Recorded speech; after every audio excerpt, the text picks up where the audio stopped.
এই মুহূর্তে সংসদ ভবন এলাকায় আছেন রিপোর্টার মনির হোসেন, সরাসরি যাচ্ছি তার কাছে।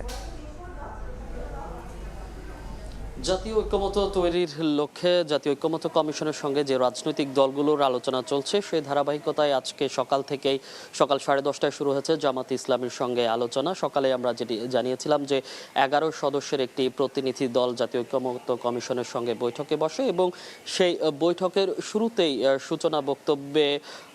ঐক্যমত্য কমিশনের সহ সভাপতি আলী রিয়াজ জানান যে এই যে এই ঐক্যমত্য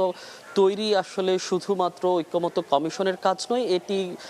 যে অন্যান্য রাজনৈতিক দল কিংবা রাজনৈতিক শক্তিগুলো আছে তাদেরও আসলে এটাকে সহযোগিতা করে একসঙ্গেই আসলে জাতীয় ঐক্যমত্য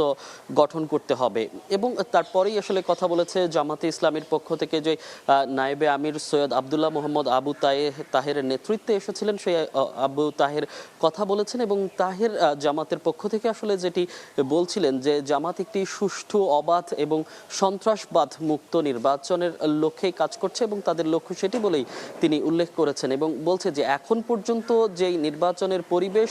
আছে তাতে আসলে সুষ্ঠু পরিবেশের নির্বাচন হবে এই নিশ্চয়তা বা এই যে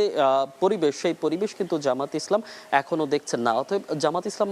বলছে যে একটি সুষ্ঠু নির্বাচন করার জন্য এবং যতটুকু সংস্কার নির্বাচনের জন্য প্রয়োজন সেগুলো শেষ করেই একটি অবাধ সুষ্ঠু নির্বাচন করার তাগিদ দিচ্ছে জামাত ইসলাম এবং যত দ্রুত সম্ভব সেই সংস্কার কাজগুলো শেষ করার। এবং পরবর্তীতে যে প্রথম পর্বের বৈঠক সেটি শেষ হয়েছে, এখন লাঞ্চ ব্রেক চলছে, যে এই দুপুরের বিরতির পর দ্বিতীয় পর্বের বৈঠক হবে এবং এই বৈঠকে বাকি যে বিষয়গুলো আছে সেগুলো নিয়ে আলোচনা করবে জামাত ইসলাম এবং জাতীয় ঐক্যমত্য কমিশন। তো জাতীয় ঐক্যমত্য কমিশনের সঙ্গে জামাত ইসলামের বৈঠকের এই ছিল আমার কাছে জাতীয় সংসদের এলডি হল থেকে। সরাসরি যুক্ত ছিলাম সংসদ ভবন এলাকায়।